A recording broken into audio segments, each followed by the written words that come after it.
Insurance ఈ పేరు వినగానే చాలామంది అసలు మనకు సంబంధం లేని టాపిక్గా చూస్తారు. మరికొంతమంది అయితే అనారోగ్యానికో లేదా మరణానికో సంబంధించిన విషయంగా భావిస్తారు. కానీ ఇన్సూరెన్స్ అనేది ప్రతి ఒక్కరికి సంబంధించింది, అలాగే ప్రతి ఒక్కరికి అవసరం కూడా. జస్ట్ ₹1,00,000 బైక్కి కూడా తప్పకుండా ఇన్సూరెన్స్ తీసుకుంటాం. కానీ అసలు విలువ కట్టలేని ఆరోగ్యానికి, మనిషి ప్రాణానికి మాత్రం మనం ఇన్సూరెన్స్ తీసుకోము. అదొక అనవసరపు ఖర్చుగా చూస్తాము.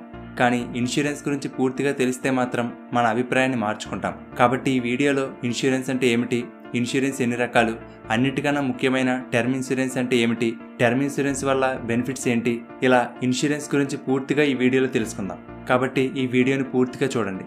ముందుగా ఇన్సూరెన్స్ గురించి సింపుల్గా చెప్పాలంటే, ఫ్యూచర్లో అనుకోకుండా రాబోయే భారీ నష్టాలు, విపత్తులను భర్తీ చేయడానికి బీమా సంస్థ ధన సహాయాన్ని అందించేలా పాలసీ తీసుకునే వ్యక్తికి మరియు ఇన్సూరెన్స్ కంపెనీకి మధ్య ఉండే కాంట్రాక్ట్ని ఇన్సూరెన్స్ అని అంటారు. తెలుగులో బీమా అంటారు. అలా భారీగా రాబోయే నష్టాన్ని భర్తీ చేయడానికి గాను మనం కొంత అమౌంట్ని ప్రీమియం రూపంలో చెల్లించవలసి ఉంటుంది. ఏ సమయంలో ఎలాంటి ఆపద వస్తుందో ఎవరికీ తెలియదు. కానీ అలాంటి ఆపద వచ్చినప్పుడు మనకు జరిగే నష్టాన్ని ఆర్థికంగా భర్తీ చేయడానికి ఈ ఇన్సూరెన్స్ ఉపయోగపడుతుంది. అలాగే ఒక సెక్యూరిటీగా ఉంటుంది. ఉదాహరణకి ఒక కుటుంబం ఆ ఇంటి యజమాని సంపాదించే ఆదాయం మీదే ఆధారపడి ఉంటుంది. కానీ ఒకవేళ దురదృష్టవశాత్తు ఆ యజమాని మరణిస్తే ఆ కుటుంబ పరిస్థితి అస్తవ్యస్తం అయిపోతుంది. పిల్లల చదువు, కుటుంబ పోషణ, బ్యాంక్ ఈఎంఐలు, పెద్దవాళ్ల మందుల ఖర్చులు ఇవన్నీ భారంగా మారిపోతాయి. అదే ఒకవేళ ఆ ఇంటి యజమానికి ఇన్సూరెన్స్ కనుక ఉండి ఉంటే అది జరిగే ప్రమాదాన్ని ఆపలేకపోవచ్చు, లేదా మరణించిన వ్యక్తిని తిరిగి తీసుకురాలేకపోవచ్చు. కానీ ఆ కుటుంబానికి ఆర్థికంగా చాలా హెల్ప్ అవుతుంది. అలాగే మరొక ఉదాహరణ చెప్పుకోవాలంటే, సాధారణ మధ్యతరగతి కుటుంబంలో ఉండే వ్యక్తులకు అనుకోకుండా ఏదైనా ఆపరేషన్, సర్జరీ వంటి మెడికల్ ఖర్చులు వస్తే లక్షల్లో ఖర్చు అవుతుంది. దానికోసం అప్పటి వరకు దాచుకున్న డబ్బంతా ఖర్చు పెట్టాల్సి వస్తుంది, లేదా అప్పు చేయాల్సి వస్తుంది. ఇటువంటి మెడికల్ ఖర్చుల వల్ల మధ్యతరగతి కుటుంబం కాస్త పేదరికంలోకి వెళ్ళిపోతుంది. అదే ఒకవేళ ఆ కుటుంబంలోని వ్యక్తులకు హెల్త్ ఇన్సూరెన్స్ ఉండి ఉంటే ఇలాంటి అనుకోని మెడికల్ ఖర్చులు వచ్చినప్పుడు దానికి అయ్యే ఖర్చంతా హెల్త్ ఇన్సూరెన్స్ చూసుకుంటుంది. దీనివల్ల ఆ కుటుంబం మీద ఎటువంటి భారం పడదు. ఇలా ఇన్సూరెన్స్ తీసుకోవడం వల్ల అనుకోని సంఘటనలు జరిగినప్పుడు ఆర్థికంగా హెల్ప్ అవుతుంది. అయితే ఈ ఇన్సూరెన్స్లో చాలా రకాలుంటాయి. ఈ ఇన్సూరెన్స్ అనేది జీవితానికి, ఆరోగ్యానికి, వెహికల్స్కి, ప్రాపర్టీస్కి, ప్రయాణాలకు ఇలా దేనికైనా ఇన్సూరెన్స్ తీసుకోవచ్చు. ముందుగా లైఫ్ ఇన్సూరెన్స్. ఇది ఒక పర్సన్ లైఫ్కి ఉండే ఇన్సూరెన్స్. ఇన్సూరెన్స్ తీసుకున్న వ్యక్తికి ఎంత ఏజ్ వరకు కవరేజ్ ఉందో ఆ ఏజ్లోపు కనుక మరణిస్తే ఆ insurance company some insured amount ఎంతైతే ఉందో ఆ అమౌంట్ని ఆ కుటుంబానికి అందిస్తుంది. Next health insurance. Health insurance అనేది మన ఆరోగ్యానికి చేయించుకునే బీమా. ఏదైనా అనారోగ్యం కారణంగా అయ్యే మెడికల్ ఖర్చులు కానీ, హాస్పిటల్ ఖర్చులు కానీ ఈ హెల్త్ ఇన్సూరెన్స్ భరిస్తుంది. Next motor insurance. Bike, car, trucks వంటి వెహికల్స్కి చేసే ఇన్సూరెన్స్ని మోటార్ ఇన్సూరెన్స్ అని అంటారు. ఏదైనా యాక్సిడెంట్లో వెహికల్కి ఏదైనా అయినా లేదా వెహికల్ దొంగలించబడినా ఈ ఇన్సూరెన్స్ అమౌంట్ వస్తుంది. Next home insurance. ఇది ఇంటికి చేయించుకునే ఇన్సూరెన్స్. అగ్ని ప్రమాదం, తుఫాన్లు, వరదలు, భూకంపాలు వంటి విపత్తుల వలన ఇంటికి ఏదైనా డ్యామేజ్ అయితే ఆ నష్టాన్ని హోమ్ ఇన్సూరెన్స్ భరిస్తుంది. Travel insurance. మనం ఏదైనా ప్రయాణాలకు వెళ్తున్నా కూడా ట్రావెల్ ఇన్సూరెన్స్ తీసుకోవచ్చు. దీనిలో భాగంగా మీ లగేజ్ పోగొట్టుకున్నా లేదా ఎవరైనా దొంగలించినా, అలాగే ప్రయాణంలో భాగంగా ఏదైనా ప్రమాదం జరిగినా ఈ ఇన్సూరెన్స్లో కవర్ అవుతుంది. ఇవే కాదు, సైబర్ ఇన్సూరెన్స్, బిజినెస్ ఇన్సూరెన్స్ ఇలా రకరకాల ఇన్సూరెన్స్లు ఉంటాయి. ఇవే కాకుండా ఇన్సూరెన్స్తో పాటు ఇన్వెస్ట్మెంట్ కూడా కలిసి ఉండేలా యూలిప్స్, ఎండోమెంట్ ప్లాన్స్ వంటివి కూడా ఉంటాయి. అయితే వీటన్నిటిలోనూ ముఖ్యమైనది, అలాగే కుటుంబాన్ని పోషించే ప్రతి వ్యక్తికి తప్పకుండా ఉండవలసింది టర్మ్ ఇన్సూరెన్స్. సో అటువంటి టర్మ్ ఇన్సూరెన్స్ గురించి ఇప్పుడు క్లియర్గా తెలుసుకుందాం. టర్మ్ అంటే సింపుల్గా టైం పీరియడ్ అని చెప్పుకోవచ్చు. టర్మ్ ఇన్సూరెన్స్ అనేది ఒక వ్యక్తి లైఫ్కి, అంటే పాలసీ హోల్డర్కి ఒక టైం పీరియడ్ వరకు కవరేజ్ని అందించే ఒక లైఫ్ ఇన్సూరెన్స్. ఈ టైంలో కనుక పాలసీ తీసుకున్న వ్యక్తి దురదృష్టవశాత్తు మరణిస్తే సమ్ ఇష్యూర్డ్ అమౌంట్ అనేది పాలసీ హోల్డర్ యొక్క నామినీకి ఇవ్వడం జరుగుతుంది. ఒకవేళ ఆ టైం పీరియడ్లోపు అతనికి ఏమీ కాని పక్షంలో అతనికి ఎటువంటి అమౌంట్ రాదు. టర్మ్ ఇన్సూరెన్స్ మెయిన్ ఉద్దేశం ఏమిటంటే, సంపాదిస్తున్న వ్యక్తికి ఏదైనా జరిగితే కుటుంబానికి హెల్ప్ అవ్వాలని మాత్రమే. అంతేగాని దాని నుండి కూడా ఏదో ఒక రిటర్న్ పొందాలనుకోవడం కరెక్ట్ కాదు. అలాగే టర్మ్ ఇన్సూరెన్స్ అనేది ఒక కుటుంబం ఎవరి సంపాదన మీద ఆధారపడి ఉంటుందో వాళ్ళకి అవసరం అంతే. అంతేకాని ఇంట్లో ముసలి వాళ్ళకి, పిల్లలకి ఇలా ప్రతి ఒక్కరికి తీసుకోవాల్సిన అవసరం లేదు. సరే, టర్మ్ ఇన్సూరెన్స్ అంటే ఏంటో అర్థమైంది కదా. ఇప్పుడు టర్మ్ ఇన్సూరెన్స్ తీసుకునే ముందు ఏ పాయింట్స్ చెక్ చేసుకోవాలో ఒకసారి చూద్దాం. ముందుగా ఎంత కవరేజ్ తీసుకోవాలి. ఇన్సూరెన్స్ ఎక్స్పర్ట్స్ సజెస్ట్ చేసే దాని ప్రకారం మన యాన్యువల్ ఇన్కమ్ ఎంతైతే ఉంటుందో దానికి 15 to 20 times term insurance coverage ఉండేలా చూసుకోవాలి. ఎగ్జాంపుల్కి మీ యాన్యువల్ ఇన్కమ్ 5 lakhs అయితే ఇన్సూరెన్స్ కవరేజ్ కనీసం ₹1,00,00,000 ఉంటే మంచిది. ఇప్పుడు ₹1,00,00,000 అంటే ఎక్కువగా అనిపించవచ్చు, కానీ పెరుగుతున్న ఇన్ఫ్లేషన్ కారణంగా 10-20 సంవత్సరాలలో ₹1,00,00,000 అంటే పెద్ద మ్యాటర్ కాకపోవచ్చు. అయితే ఈ కవరేజ్ అనేది పర్సన్ టు పర్సన్ మారుతుంది. మీకు ఉన్న లోన్స్, ఫ్యూచర్లో ఉండబోయే ఖర్చులు, అలాగే మీకున్న అసెట్స్ అండ్ లైఫ్ స్టైల్ ఇవన్నీ దృష్టిలో పెట్టుకుని మీ కవరేజ్ని డిసైడ్ అవ్వండి. నెక్స్ట్, ఇన్సూరెన్స్ టెన్యూర్ ఎంతవరకు ఉండాలి, అంటే ఎన్ని సంవత్సరాల వరకు కవరేజ్ తీసుకోవాలి. టర్మ్ ఇన్సూరెన్స్ ముఖ్య ఉద్దేశం ఎవరి ఆదాయం మీద అయితే కుటుంబం ఆధారపడి ఉంటుందో వాళ్ళకి ఏదైనా అయితే ఆ ఫ్యామిలీ ఫైనాన్షియల్గా స్ట్రగుల్ అవ్వకుండా ఉండడం. సో మనకి రిటైర్మెంట్ అయ్యే వరకు, అంటే సుమారుగా 60 years వరకు మనం సంపాదిస్తాం అండ్ మన కుటుంబం మన మీద ఆధారపడి ఉంటుంది. కానీ ఆ తర్వాత పిల్లలకు జాబ్లు వచ్చేస్తాయి, కాబట్టి ఇకపై కుటుంబం మన మీద ఆధారపడదు. కాబట్టి ఇన్సూరెన్స్ టెన్యూర్ అనేది 60 to 65 years వరకు ఉంటే సరిపోతుంది. నెక్స్ట్, ఎలాంటి కంపెనీని సెలెక్ట్ చేసుకోవాలి.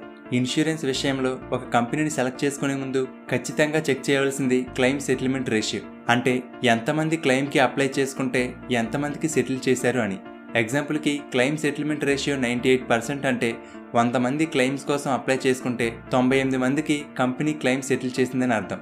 సో ఈ క్లెయిమ్ సెటిల్మెంట్ రేషియో ఎక్కువగా ఉన్న కంపెనీలను ఎంచుకోవాలి. మరొక ముఖ్యమైన విషయం ఏమిటంటే ఎంత త్వరగా టర్మ్ ఇన్సూరెన్స్ తీసుకున్నాం అనేది కూడా చాలా ఇంపార్టెంట్. మనం ఎంత త్వరగా టర్మ్ ఇన్సూరెన్స్ తీసుకుంటే మనం కట్టవలసిన ప్రీమియం కూడా అంత తక్కువగా ఉంటుంది. ఫర్ ఎగ్జాంపుల్, మీరు 25 years ఏజ్ ఉన్నప్పుడు 60 years వరకు కవరేజ్ ఉండేలా ₹1,00,00,000 టర్మ్ ఇన్సూరెన్స్ తీసుకుంటే మీరు ప్రతి సంవత్సరం పే చేయవలసిన ప్రీమియం సుమారుగా 10,000 ఉంటుంది. అలాగే చివరి వరకు మీరు ఆ ₹10,000 మాత్రమే ప్రీమియంగా చెల్లించాలి.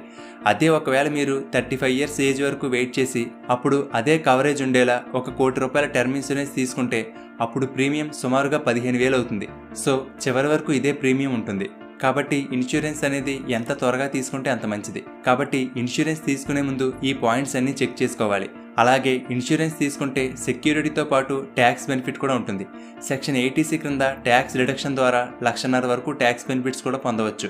కాబట్టి మీరు పాలసీ తీసుకోవాలనుకుంటే డిస్క్రిప్షన్లో ఇచ్చిన లింక్ మీద క్లిక్ చేసి డిటో వెబ్సైట్లోని బుక్ ఏ ఫ్రీ కాల్ మీద క్లిక్ చేసి హెల్త్ లేదా టర్మ్ ఇన్సూరెన్స్లో దేని గురించి తెలుసుకోవాలనుకుంటున్నారో సెలెక్ట్ చేసి మీకు అనుకూలంగా ఉండే డేట్ అండ్ టైం సెలెక్ట్ చేసుకుంటే చాలు. మీకు డిటో అడ్వైజర్స్ కాల్ చేసి మీకు హెల్ప్ చేస్తారు. నెక్స్ట్, మరొక ముఖ్యమైన విషయం ఏమిటంటే టర్మ్ ఇన్సూరెన్స్లో ఉండే రైడర్స్ కూడా చాలా ఇంపార్టెంట్. రైడర్స్ అనేవి ఆప్షనల్. ఇవి కొన్ని రకాల రిస్కులకు కవరేజ్ ఇస్తాయి, అయితే వీటి కోసం కొంత ఎక్స్ట్రా అమౌంట్ పే చేయాలి. ఈ రైడర్స్లో కూడా కొన్ని టైప్స్ ఉంటాయి. అవేంటంటే యాక్సిడెంటల్ డెత్ బెనిఫిట్ రైడర్. ఈ రైడర్ని ఎంచుకున్న వ్యక్తి పాలసీ యాక్టివ్గా ఉన్న టైంలో యాక్సిడెంట్ ద్వారా చనిపోతే సమ్ అష్యూర్డ్ అమౌంట్తో పాటు కొంత ఎక్స్ట్రా అమౌంట్ని నామినీకి చెల్లిస్తారు. Next, critical illness benefit rider. ఈ రోజుల్లో ఉన్న లైఫ్ స్టైల్కి క్యాన్సర్, హార్ట్ అటాక్ వంటి కొన్ని క్రిటికల్ ఇల్నెస్లు కామన్గా వస్తున్నాయి. ఒకవేళ ఈ రైడర్ని సెలెక్ట్ చేసుకుంటే పాలసీ యాక్టివ్గా ఉన్న టైంలో ఇన్సూరెన్స్ కంపెనీ పేర్కొన్న వాటిలో ఏదైనా వ్యాధి బారిన పడితే కొంత లంసమ్ అమౌంట్ పాలసీ హోల్డర్కి ఇవ్వడం జరుగుతుంది. అలాగే వేవియర్ ఆఫ్ ప్రీమియం రైడర్, అంటే పాలసీ టెన్యూర్ టైంలో యాక్సిడెంట్ వలన కానీ లేదా క్రిటికల్ ఇల్నెస్ వలన కానీ పర్మనెంట్లీ డిజబుల్ అయిపోతే జాబ్ ఉండదు, ప్రీమియం కట్టలేము. కాబట్టి ఫ్యూచర్ ప్రీమియమ్స్ అన్నీ మాఫీ చేయబడతాయి, అంటే ఇక వాటిని పే చేయవలసిన అవసరం లేదు. ఇలా కొన్ని రైడర్స్ ఉంటాయి. వీటి వలన కొన్ని బెనిఫిట్స్ కూడా ఉంటాయి, కానీ అందరికీ ఇవి అవసరం ఉండకపోవచ్చు. నెక్స్ట్, టర్మ్ ఇన్సూరెన్స్ తీసుకునే ముందు మనం కొన్ని జాగ్రత్తలు తీసుకోవాలి. లేకపోతే మనం చేసే చిన్న చిన్న మిస్టేక్స్ వలన క్లెయిమ్ సమయంలో పాలసీ రిజెక్ట్ అయ్యే అవకాశం ఉంటుంది. ఆ మిస్టేక్స్ ఏమిటంటే, number 1, correct medical information share చేయకపోవడం. మనం పే చేసే ప్రీమియం అనేది మన మెడికల్ కండిషన్ బట్టి, హ్యాబిట్స్ని బట్టి ఉంటుంది. యాక్చువల్గా లాంగ్ టర్మ్ డిసీజెస్ ఉన్న, సిగరెట్, ఆల్కహాల్ హ్యాబిట్స్ ఉన్న ప్రీమియమ్స్ కొంచెం ఎక్కువగా ఉంటాయి. ఇన్సూరెన్స్ తీసుకునే ముందు కంపెనీ వాళ్ళు మన హెల్త్కి సంబంధించిన కొన్ని డీటెయిల్స్ అడుగుతారు. అటువంటప్పుడు కరెక్ట్ ఇన్ఫర్మేషన్ చెప్పాలి. కానీ కొంతమంది ప్రీమియంని తగ్గించుకోవడానికి ఏవైనా బ్యాడ్ హ్యాబిట్స్ ఉన్నా, వ్యాధులు ఉన్నా వాళ్ళకి చెప్పరు. కానీ క్లెయిమ్ సమయంలో కంపెనీ వాళ్ళు హెల్త్ కండిషన్ని చెక్ చేసినప్పుడు అది రాంగ్ అని ప్రూవ్ అయితే ఏకంగా క్లెయిమ్ రిజెక్ట్ అయ్యే అవకాశం ఉంటుంది. కట్టిన ప్రీమియమ్స్ వేస్ట్ అవుతాయి, ఫ్యామిలీకి ఎటువంటి సపోర్ట్ ఉండదు. కాబట్టి కరెక్ట్ మెడికల్ ఇన్ఫర్మేషన్ షేర్ చేయాలి. నెక్స్ట్, చాలామంది టర్మ్ ఇన్సూరెన్స్ తీసుకున్నట్టు కనీసం ఇంట్లో వాళ్ళతో కూడా చెప్పరు. దాంతో పాలసీ ఉన్నట్టు కూడా ఎవరికీ తెలియదు. అండ్ ఆ వ్యక్తి చనిపోయిన తర్వాత ప్రీమియం కట్టలేదని పాలసీ ల్యాప్స్ అయిపోతుంది. కాబట్టి టర్మ్ పాలసీ తీసుకున్న వెంటనే పాలసీ గురించి ఫ్యామిలీ మెంబర్స్కి పూర్తిగా ఎక్స్ప్లెయిన్ చేసి క్లెయిమ్ సమయంలో ఎవరిని కాంటాక్ట్ అవ్వాలో వాళ్ళ డీటెయిల్స్ ఇవ్వాలి. నెక్స్ట్, పాలసీ తీసుకునే ముందు డాక్యుమెంట్లో ప్రతి పాయింట్ని చెక్ చేసుకోవాలి. చాలామంది డాక్యుమెంట్ ఏమి చదవకుండా ఎక్కడ సైన్ చేయమంటే అక్కడ సైన్ చేసేస్తారు. అలా కాకుండా మీ age, name, blood group, address ఇలా అన్ని పాయింట్స్ చెక్ చేసుకుని క్లియర్గా ఉంటే అప్పుడు ప్రొసీడ్ అవ్వాలి.